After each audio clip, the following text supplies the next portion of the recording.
Hey, good afternoon, everybody. It is our next episode of Trash Talking Tuesday. Jimmy, Tuesday. welcome back, Jimmy. Yeah, here we are. Welcome back. What's going on?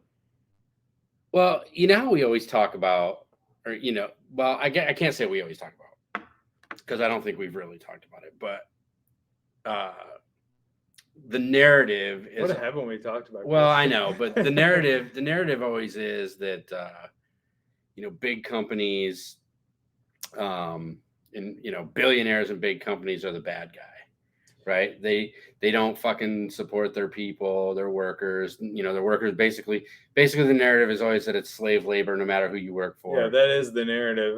Yeah, we don't say that. No, Yeah. no, and that's why I changed it. Yeah. Well, I have a story that I think, at least in this company's case,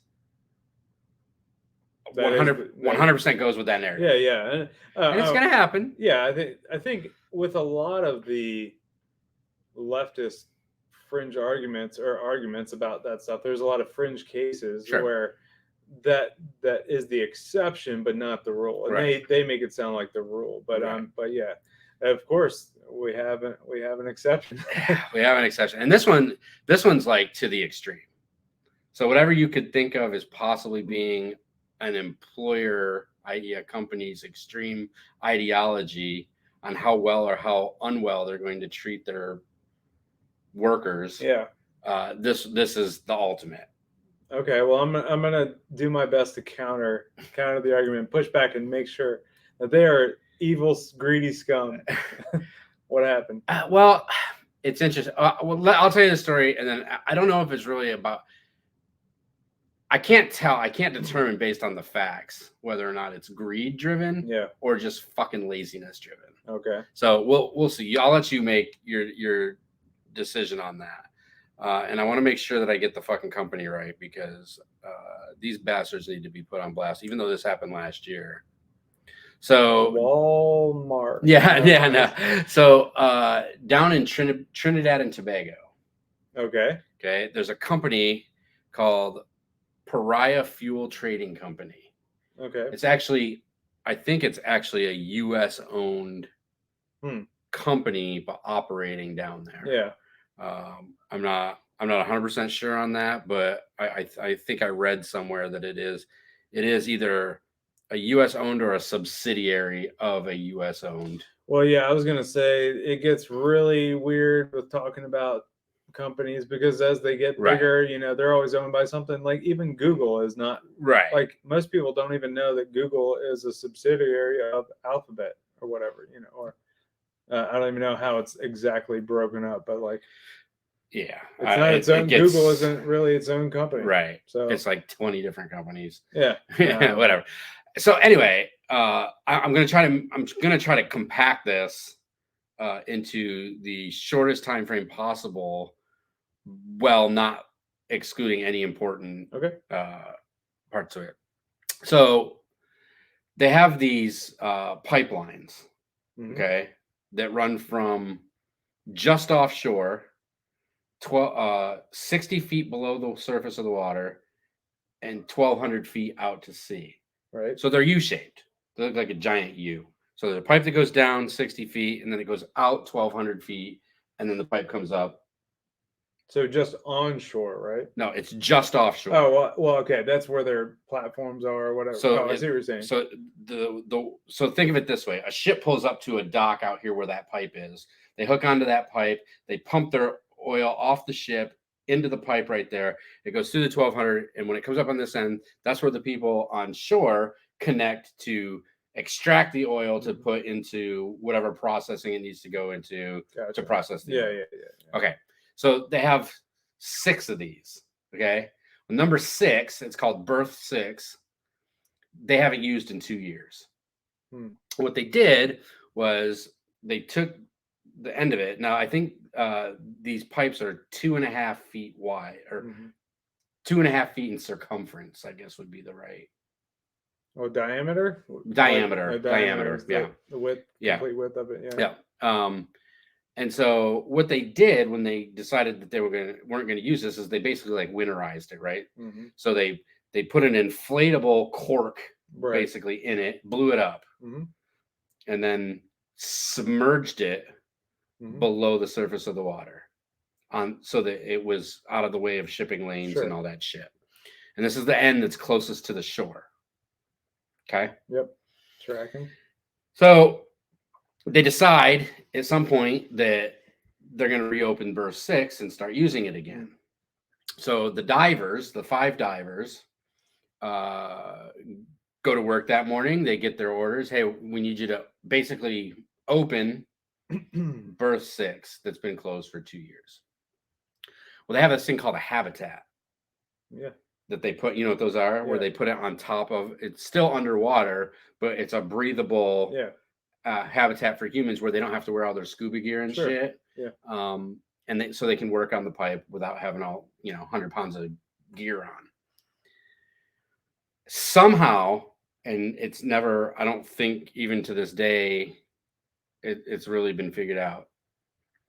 Before everything was equalized, one of the divers deflated that cork. Oh, yeah. Okay. The suction that occurred, there's actually a video. One of the divers had a chest-worn camera on. It sucked them, all 5 divers, into this fucking pipe. So all the way down 60 feet and all the way till it was about 3/4 of the way across that 1,200-foot thing. And they're all in there, basically feet to head. Yeah. 5 in a row in this fucking pipe. That's so bad. Yeah, it's terrible. It's terrible. It's fucking terrible. Crazy. Yeah. So the guy who is closest to the direction that they just got sucked in from. Now they're all live. You can hear them all on audio. You can't see anything because it's pitch dark in there. Yeah. But you can hear them and they're talking to each other. And the one dude, his name's Chris, by the way. He's closest to the end, and he knows basically the only way we're fucking getting out of here is if I figure out a way to basically pull myself all the way back. 60 feet? Is well, you said something like that? Well, no, it's 60 feet down. Oh, no, I thought, how far in did they go? 3/4 of the way to 1,200 feet. So you're talking, what, 900 feet? Oh, my gosh. 3/4 of the way? Yeah. I was thinking 60 feet was a lot. No. To shimmy yourself. No, 900 feet in a pipe that size. And, of course, they're injured. Because the suction, I think they said the suction took them at like 1,500 feet per second. Well, right, because you would think if they were getting pulled, they could really just try to like wedge themselves against the outer edge. Them. With that kind of pressure? No, that's what I'm saying. Like if it wasn't that severe of pressure, I'm saying it must have been it was that extreme pressure. It was like 1,500. It was like 1,500 foot-pounds a second. And it has to be painful. The human body's made to take 50 pounds of pressure. Oh my god. 50 foot-pounds of pressure a second. Like that's like the max. And this is like 1,500. But because they weren't like, there's another end to it. So it's not like it's not like the implosion thing with where you got a high pressure and low pressure. I don't think. I mean, so obviously it wasn't that because it didn't just disintegrate them. Right. So anyway, they're stuck there. And this guy, Chris, says, the only way we fucking get out of here is if I figure out a way to shimmy my way back all the way down this fucking pipe, not knowing whether that pipe between me and there is completely flooded and I'm going to drown on the way out. That's a terrible. So he and the other guy right next to him, Faisal, is the other guy's name. They're like, fuck it, we're doing it. The other 3 are in complete fucking panic mode. They're like, we're not fucking going anywhere. We're in an air pocket. We're not fucking leaving. They'll come get us. That's true. I guess I can see that logic because you don't want that pipe to break. If that pipe breaks anywhere. Well, you're only 60 feet down. You can swim to the surface. No, but if it just cracks, that's true. If it breaks, you can't. But Chris is like, no. He's like, that shit ain't gonna happen. He's like, because one, they don't know where the fuck we are. It's just there's too many variables that they're not gonna know in time. And these air pockets are gonna run out of oxygen at some point. So he's like, fuck it. So him and Faisal start shimmying back down this pipe. On their backs, complete pitch black. It's a level. We're talking. It's a flat pipe. It's the bottom of the pipe is along the seabed. Yeah. So at least in that instance, you can only go one of two directions. Mm-hmm. So they know that I guess they had some sort of semblance that they went feet first into this pipe. So they know that they're heading back towards their head, but they can't turn around. It's too small. Nope. So they start going back through this pipe, and sure enough, they come to a section that's completely fucking flooded. No way. So they have absolutely no idea how long that flooded section is, or if there's another air pocket between where they are and where they need to go. Chris says, fuck it. He goes, I'm going. Faisal's like, fuck you. I'm in an air pocket. I'm fucking staying. I think I would have to side with Faisal. Yeah.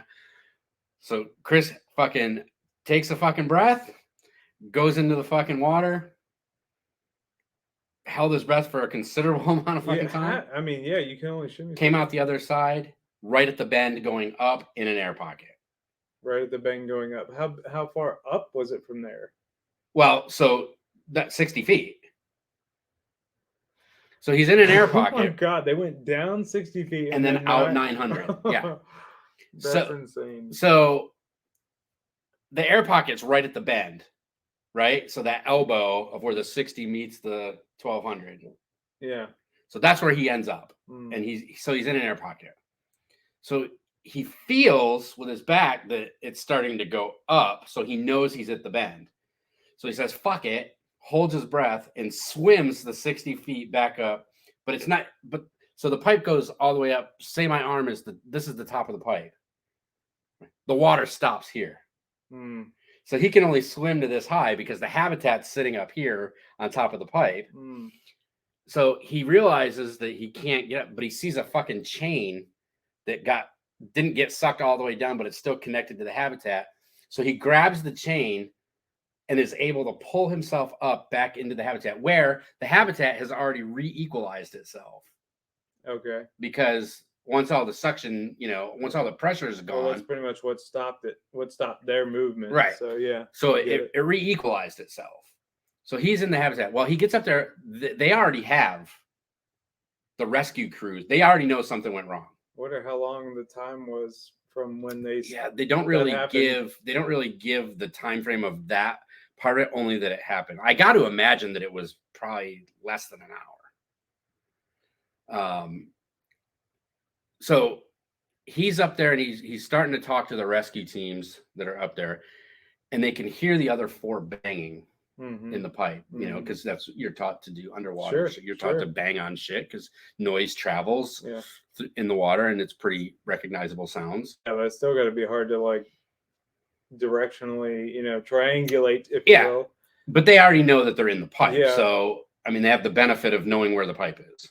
I mean, they're not searching for a pipe. There's, it is where it is. It's just finding them within that pipe. But I wouldn't know. I mean, but what happens. But like, if I was going to attack this problem, I wouldn't even know how to get to them, because if they're separated and you try to. Right. You take one section. Yeah. And you only get two of the rest of it. Yeah. It's going to flood the rest of it. So. No, I get you. I understand that. I think I would try to pump air back through and push them out the other side. Push them out the like other a straw, side. like how you blow in a straw and you push everything out. Well, here's the fucked up part.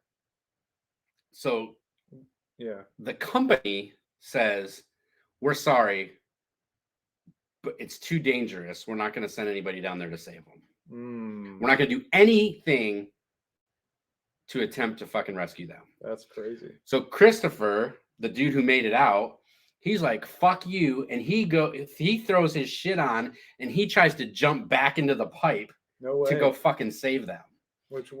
They tackle him and basically restrain him and basically throw him in an ambulance and take him to a hospital. They listened to those four divers bang on that pipe for 4 days. No way. And then the banging stopped and they all fucking died because the company refused to fucking do anything. That's insanity. That is absolute insanity. I couldn't believe it when I was reading. I was like, this has got to be bullshit. But there's actually I never heard it. It happened in 2022. And I never heard anything about it. I'm kind of surprised it's not a movie. Well, I mean, realistically, I feel like it can be. I could see that being a movie. 100%. So that's crazy, though. I just couldn't believe that there's a company out there that would just do nothing. Like literally, they said we feel like it's too dangerous to go fucking try to save them, so we're not gonna do anything. I guarantee it came from a liability issue where they're like, if we attempt to do this and we cause their death, we will have to pay their families and blah blah blah blah blah. And if we don't do anything, then it's just an accident, and it's minimal damage, minimal cost, whatever. But that's insane to have a cost. Cost benefit analysis on somebody's life like that. Yeah. No, that I would shut my company down or whatever. And the interesting thing is I looked. That's insane. I don't see, like, it's been a year.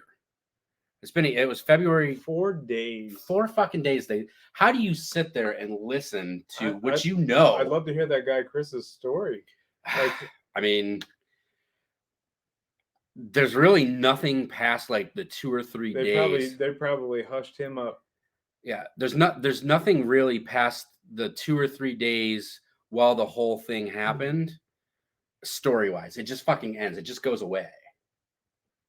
It's just amazing to me. Like, how can a human being, knowing full well that there's 4 other fucking human beings down there that are going to die, there's no question that air is going to run out at some point.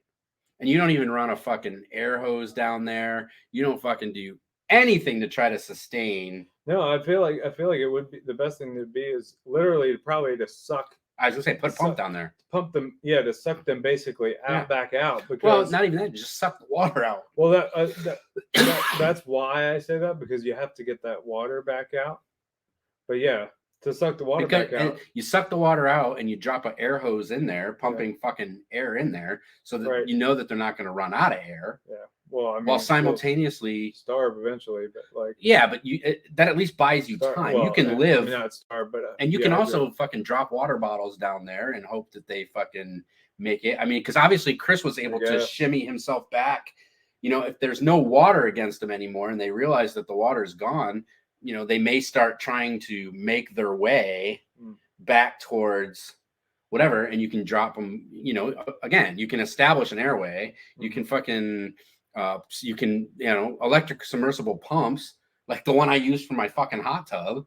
You just plug them in and drop them in the water, and they suck the water right out. Yeah. I mean, those things exist. Yeah. But to do nothing. No, and literally they had 4 days to do something. Absolutely. It's not just like, we had 2 hours and we couldn't get the equipment in time. Yeah. And, I just thought that was a crazy ass fucking story. That is crazy. I can't. That's pretty unimaginable. And that's a company where you lefties out there who claim that's a company where I 100% agree with you that there had to have been like turmoil between some of the other executives too. Like that's why I think that could be a whole movie where it's a build up and you kind of get invested in these guys' lives. Right. You see them working together. They're all chummy around, and then this just tragedy happens out of nowhere. This crazy and incident. I think it's funny you say that, because I think they said that this group of 5 divers had worked together for 5 years. Mm-hmm. They were a commercial diving team for this company, and they had worked together for, I think it was either 3 or 5 years. So they were very familiar with each other. Yep. And that just fucking blows my mind. It blows my mind that somebody could make that decision to do nothing. Mm-hmm. I mean, do something, even if it's minimal, that you can possibly sustain their lives while you're really figure it out, because they have to have. I feel like, and somebody's a lot smarter than I am to figure a good strategy of like, hey, we can cut the pipe here, we can insert this, we can put it at this angle that'll guarantee they have air. But we can give them, whatever, send them a tube of food that they can drink and eat off fresh of, water, all that shit. Somebody's smarter than with 4 days time. Whatever with days. But to sit there and listen to somebody basically bang for their fucking life for 4 days, and your decision is, we're not going to do anything. I hope every fucking one of them. Yeah. I mean, I really. That's absolutely awful. I just can't imagine what those guys having to go through, and that's such a freak thing to happen. Right? Yeah. And like I said, I've seen nothing that describes what happened. they know what happened. They know that the release, there was a bolt on top of the thing that was released, which released all the pressure, and I think it was a combination of the pressure from the habitat and the negative pressure from the pipe. Yeah. And it just fucking sucked them. Just sucked them right down. Yeah, that's wild. So anyway, I just thought that was, it's just a crazy story, because when you think about it, you hear every couple of years, what was it, a few years ago in Costa Rica, where the kids were caught in the cave. The soccer team was trapped in that cave for like days. Or these kids recently, 4 of them that were in a plane crash in like the Amazon, and the oldest one is like 5 years old, and all of them lived for, the adults died in the plane crash, but 4 kids, no way, ages like 6 to 2, lived for 45 days in the Amazon by themselves, and they all survived when they found them. In the Amazon, where basically an adult, right, on their own, whatever, can't survive for probably, or these miners, 5 days. Every 10 years or so, you hear about these miners that get trapped down in mines and all that, and they survive for months at a time before they're rescued. The difference is those companies actually made attempts, or those, organizations made attempts to actually fucking save them, where this company didn't. So I'm just shocked that I never heard about this, because I'm a pretty news savvy person, and I follow the news pretty extensively, and I never heard that story. It just goes to show you this crazy stuff happens, and we don't hear about it. Yeah. Anyway, I just thought that was an interesting story. It's interesting because, when you brought up the subject, I was ready to throw out there, the basic counter arguments that capitalism provides with respect to greedy or manipulative business owners. I was just going to say, everybody's volunteer, unless somebody's instituting some sort of forced labor, slavery to an extent. Everybody's a volunteer. Like, if a company is doing stupid stuff, you don't have to work for them. Right. And that's what happens. That people choose to leave people that are not taking care of their employees. So, they bring up Amazon and the working easy conditions of this stuff. Yeah, sure, could things be better? Everybody's going to want more pay all the time. Sure. And there's ways to justify it.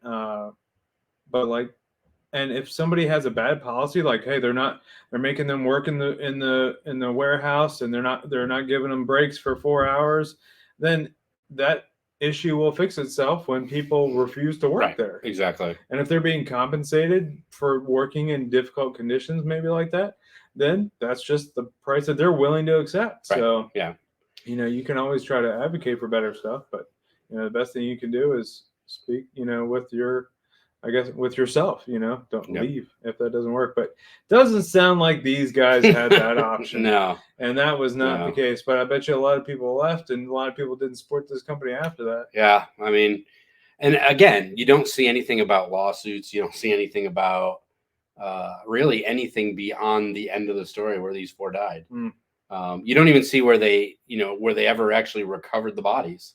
Like, I haven't been able to find a story that says they ever did. The banging just stopped. So anyway, what do you got? Well, we can roll into that. That might be a longer conversation. We can we can make it a 2-part. We can make it a 2-part. No, this is totally switching gears. Totally, I like it. Totally switching gears. I was just thinking, I've seen some things recently. I'll go this route. A friend of mine recently traveled to Europe, and I found out, and I've heard in the past, but this is something that bothers me almost everywhere I go, because it's such a subjective thing. But there's a clear difference between Americans and Europeans in the way that we handle tipping of our employees. What do you call those? Restaurant employees. Yeah, service employees, industry. I guess. Yeah, I'm sure it differs in different places in Europe, and then depending upon what job it is. But for me, I get frustrated dealing with tipping and not knowing the rules, and it's like I said, it's so subjective that I don't get me wrong. I'd say I'm a good tipper from what I hear. You know, I basically I don't even want to talk about what I tip, but I feel like I tip generously because I feel like that's the morally right thing to do. I don't want to be the guy who's like, oh, you're giving me the bare minimum or you're giving me that, whatever. Because even I've never really had extremely terrible service, but when I've had bad service, I mean, I still give them probably like the regular minimum tip. I'm just like, whatever. And then I just don't go back there. Right. Like, sorry, you know, you're going to lose my business, but I'm not going to stiff somebody. But I mean, my daughter works in the service industry, or she's served before. And she talks about people giving $3 or something on $100 bill, or you know, maybe worse than that. I don't know. I can't. That's unfathomable for me. So, but I mean, what do you think about it? Because the thing that Europeans do, I guess it's just a lot. They just don't tip. It's usually built into. Yeah. So I think in Europe, in a lot of places in Europe, tipping is actually illegal. That's what it needs to be. I think I actually read that recently, that tipping in certain places in Europe is illegal. The caveat is they also don't have a pay structure where if you work in an industry where you are expecting to be tipped, they can lower your wages. Sure. So yes, in Europe, in a lot of places, you're not allowed to tip.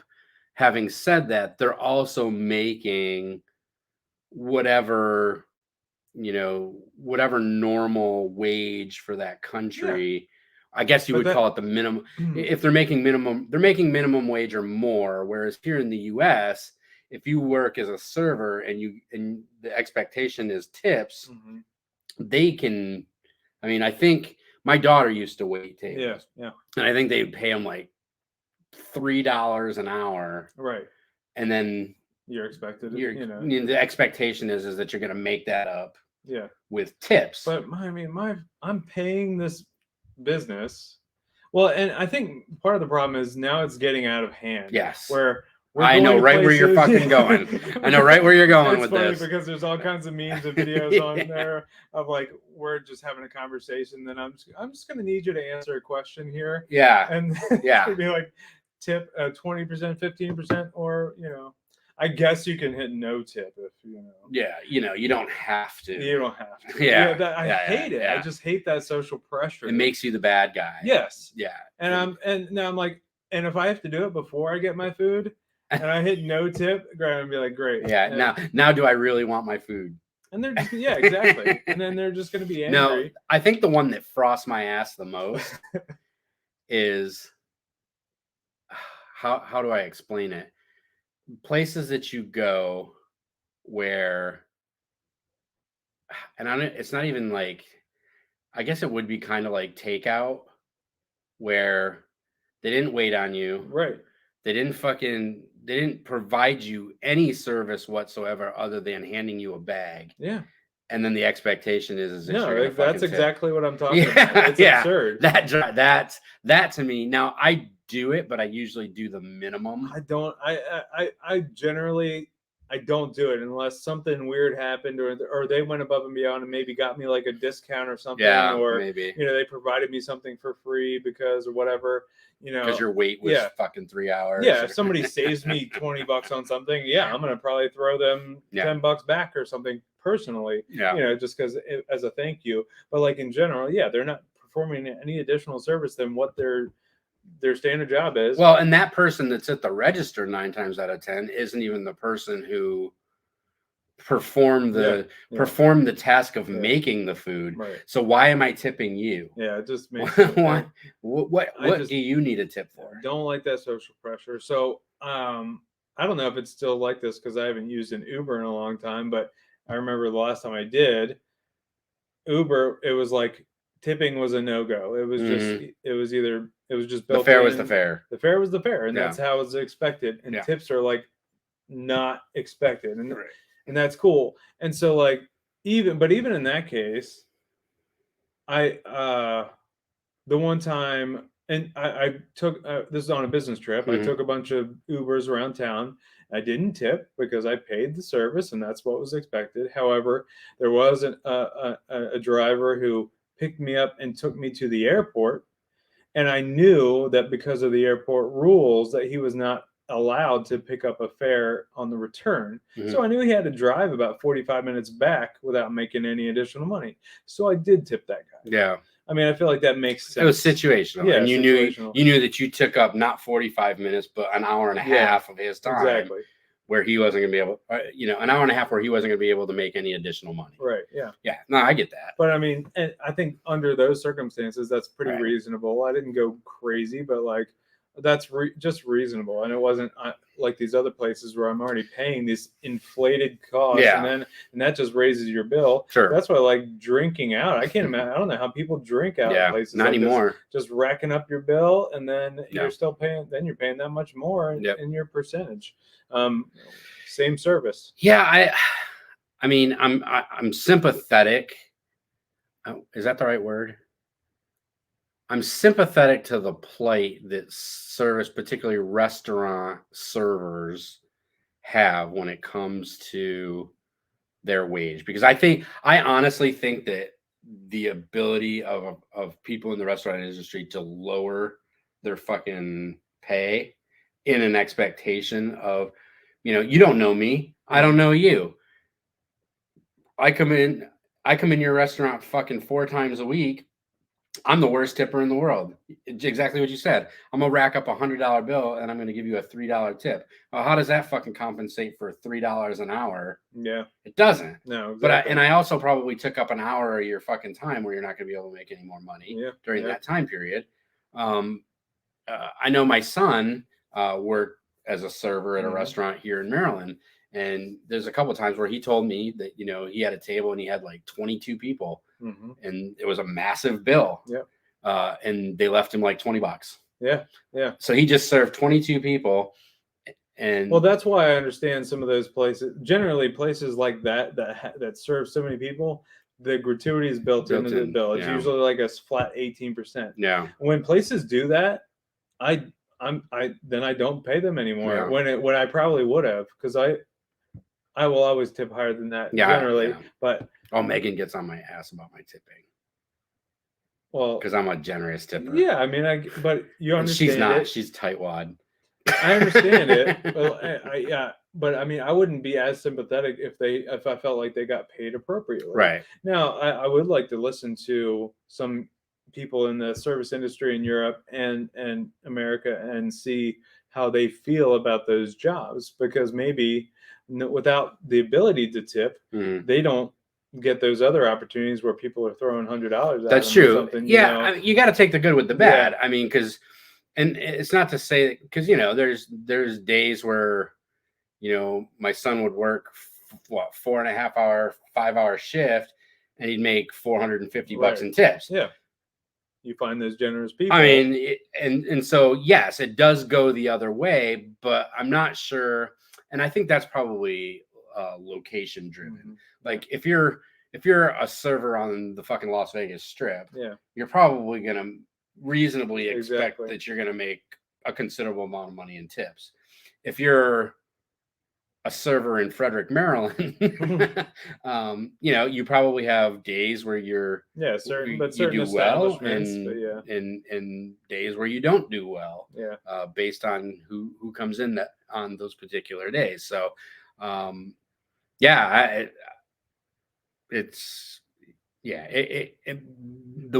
I said, the one that really frosts me is the fucking you did absolutely fucking nothing. But I'd like to see it change across the board, because if I'm, if somebody grabs my bag and I didn't even want them to carry my bag, I'm like, I don't have, or they're making me park. You have to park my car when I would gladly park my own car.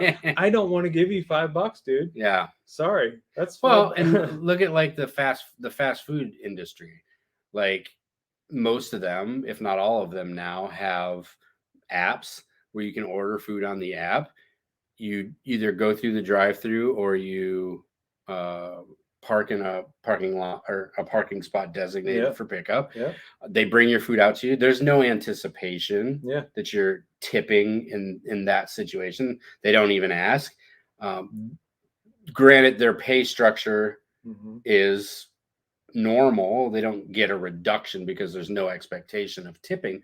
So why can't the restaurant industry do the same thing? Yeah, I agree. I mean that's the solve. I mean, either way, you can make the customers pay for it. It just standardizes it, really. Right. Yeah. I mean, I understand like servers have the ability, like I said, to do better for themselves by being generous or being a quality server, and they can get more tip than maybe some jerk. So if there is no incentive for them to be a good server to you, then that's another thing. Maybe they could institute an incentive structure where based on your ratings, people rate you or compliment your service, that that equates to higher, you get bonuses, things like that, something like that. But I would like to see that a little bit more standardized, because I'm with Megan. I'm more of a tightwad. I'm like, I want to conserve. And so what happens with me is, even though like I feel like I'm a generous tipper, I'm not super crazy, but I won't go out to places less often, because I don't want to deal with that situation. Yeah. So the social pressure, and this all started.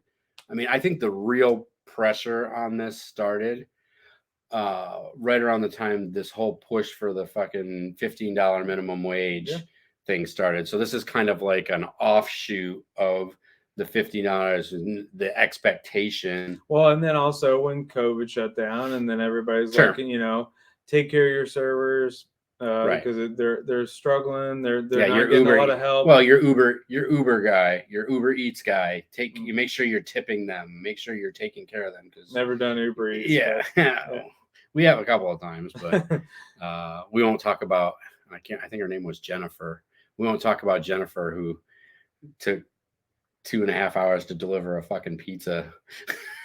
Well, actually, my daughter did it for a little while during that time with her boyfriend, and she went, and where we are, it's hard to explain, but she took a delivery from McDonald's to the Colony Village that's across the street. You can see it. They just didn't feel like going. No, like 100 yards maximum. They didn't feel like walking out their front door. No. That was ridiculous. But that was like easy money for her. Well, we ordered a pizza from Coal Fire, which is 3.5 miles away. No, a little bit more than that. I mean, it's a good 10-minute drive, like almost. So it's a 10-minute drive, and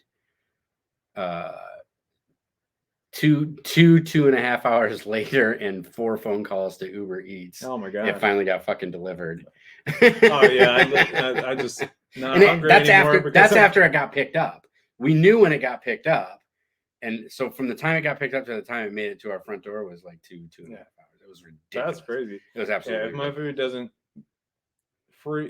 free, and then the next one's free, then I'm not going to be satisfied with that. So that's a whole nother. The whole Uber Eats, and what's the other one? There's another one. I guess DoorDash. DoorDash.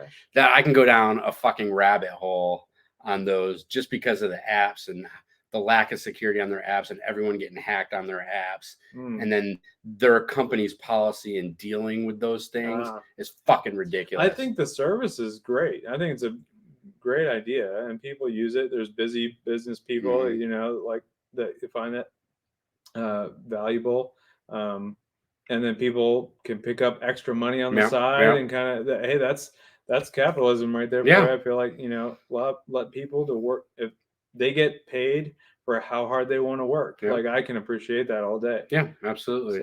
So anyway, hey, this is our Trash Talking Tuesday for this week. We will be back on. Are you here this Friday? I think to do. No, I'm here this Friday.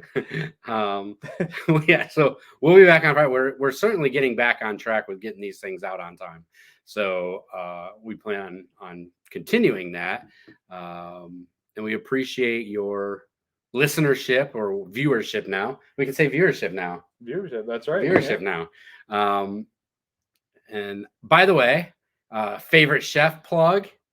I'm in 5th place. I need to be in the top 15. I think it ends in 3 days, this round of voting. 3 days.